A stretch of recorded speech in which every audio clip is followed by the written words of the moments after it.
Hi, everyone. It's Doctalk. We've made it to the 4th of July weekend, which is our traditional summer celebration and one of my very favorite of holidays. So here we are in the day of the beginning of summer, the official day, and it's actually the hour that we're recording this today is the day that the sun peaks in the northern hemisphere. So good for us, and happy summer to all of you. The timely issue right now is how hot it is across the northern part of the United States and the eastern part of the United States. What is referred to as a heat dome, which is a meteorologic term, and the air is getting further compressed and it's not moving very quickly, and it's really hot in many of the major cities. What does that mean for human beings? Well, we love heat and we do well. We have become less acclimated to it as we have worked progressively in air-conditioned environments. So let's talk about what we do to prepare ourselves for heat. First of all, that heat is not a one-shot thing. You can't have a life in an air-conditioned world, walk out in the heat and expect to be able to deal with it well. So the more you can get into the heat and acclimate your body and your kidneys to heat, the better off you are. That occurs over the course of weeks and months, and is the natural course of your body as the days get longer. Actually, you retain more fluid. So if you keep track of your weight, you always notice this time of the year you accumulate weight, and you can do that from day to day based on how your kidneys are responding to the heat or the air conditioning around you. So it is natural that we accumulate more water in our bodies this time of the year. That's really important. Number two, you learn to seek the areas that are most comfortable for you. And that's, of course, what you should be doing. Shaded areas and areas where there's air moving, particularly across open skin, and where you're sweating is your body's natural air conditioning. For those of you with animals, the dogs and cats in particular, they air condition their body across their mouth. So they have to have their mouth open and their tongue out, and that's their air conditioning system. As you know, their fur prevents air movement and cooling around the rest of their body. So your dogs need plenty to drink, and your cats, and having them with their tongues out is their natural way of air conditioning. We do that by exposing more skin and cooling the skin if we can, or putting water on it, which allows for evaporative cooling. So those things are natural for you and what you find work well this time of the year. Number three, keep your fluids up, and fluids alone are not a response.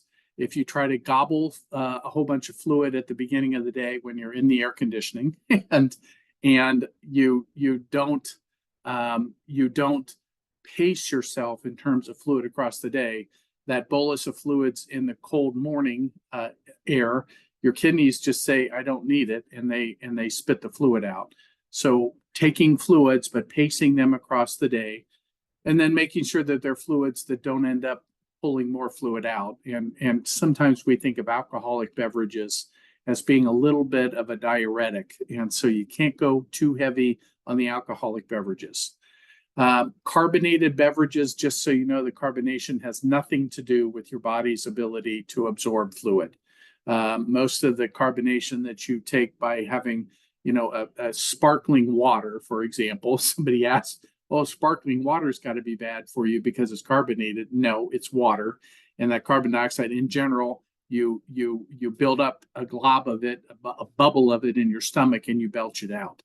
And you still absorb all that sparkling water that you put in. So absorbing fluids over the course of a day, and mildly hypotonic fluids are best for your body to keep that fluid inside. So drinking pure water at most times of the day is less beneficial than drinking something that has a little bit of solubles in it, which may be salts in particular, and they help you keep some of that fluid inside of you. Some calories also help you keep fluid inside of you. So if you eat and keep your calorie count up just a little bit during the summer months, it keeps more fluids available for your body to use. Keeping in breezy areas is really good when you're outside, so that's a really good thing to shoot for. But this time of the year, it's about planning your day so that you're outside when your body isn't overwhelmed by the heat. For those of us in emergency response, we don't control that. So we have to go outside when we have to go outside. We try to provide our own shade and our own fans when it's necessary for us to rehab during hot weather operations. We seek shady places or somewhere that's indoors and where we can move some air in that helps us do that. When we get to nighttime, a lot of times your body is saying, pick me up. I've been perspiring all day and I'm fluid low. Some people will misinterpret that as being hungry, but in the evening hours, it's really good to get your fluids in. And before you try to go to bed at night, if your kidneys are ready to relieve a little bit of that, then you pee it out before you have to go to bed. So just so you know, at the end of the day, it's really important. Let's talk about when somebody does get too much heat. Too much heat can result in some symptoms. Those symptoms begin with things like a rash. So a heat rash or a prickly rash, it's called, particularly in kids. That's a sign they've had too much heat.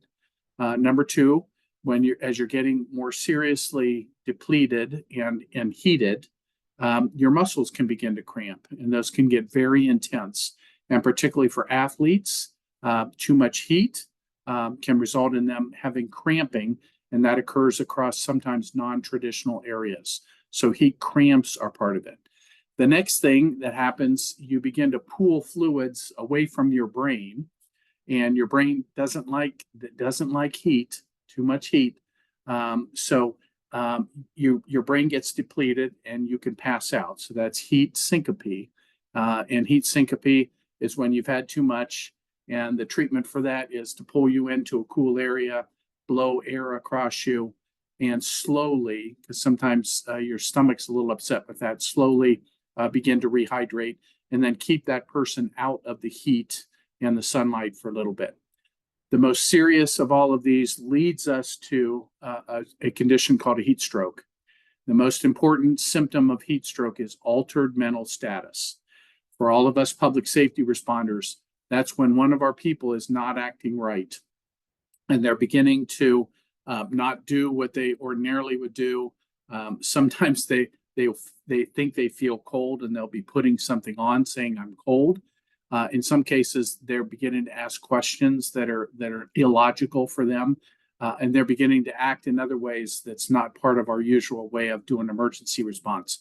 Altered mental status is the key symptom. That person has had way too much heat, and it's an emergency condition.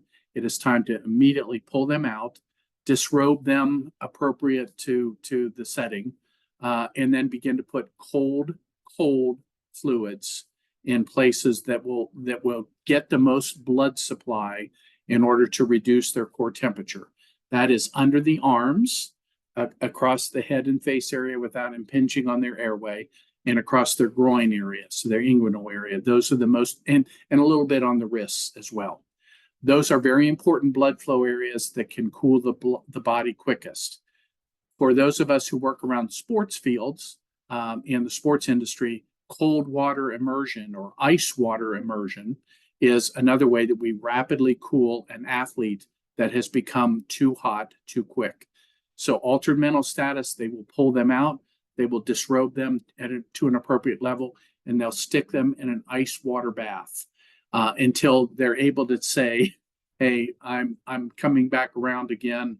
Kind of the lights go back on in their eyes, and they're like, I'm beginning to feel cold. And at the point where they begin to feel cold is usually the time that you want to get them out. You don't want to ever send somebody with a heat emergency into the shivers, because that's then the muscles trying to rewarm their body, and it says that's enough. That's enough.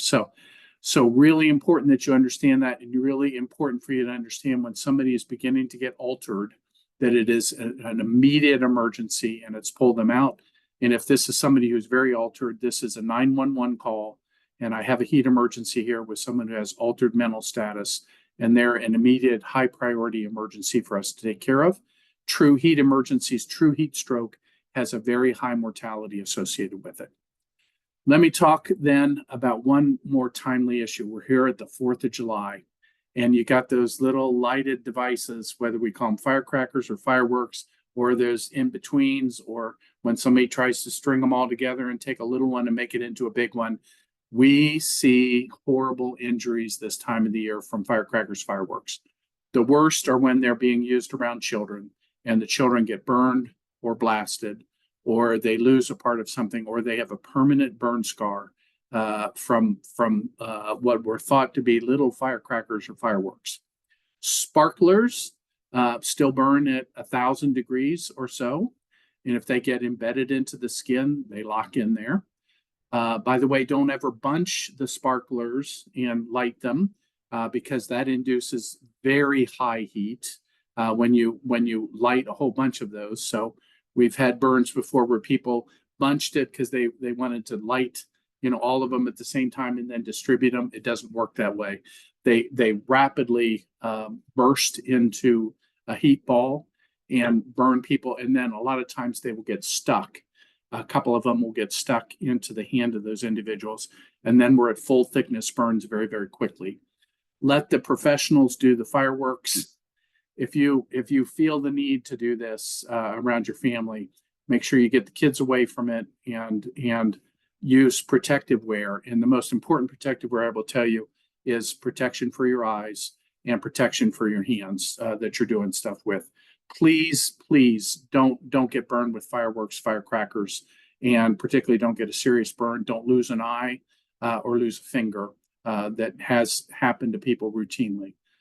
So here we are, 4th of July, lovely time of the year. We're not going to talk about anything infectious right now. For those of you in the heat dome, please protect yourself. We're still early in the season. If this came Labor Day weekend, it wouldn't be a problem for us. But 4th of July, we're still not quite acclimated yet. So be safe, take it easy. Doctalk, end of June. Happy summer to you. Thanks.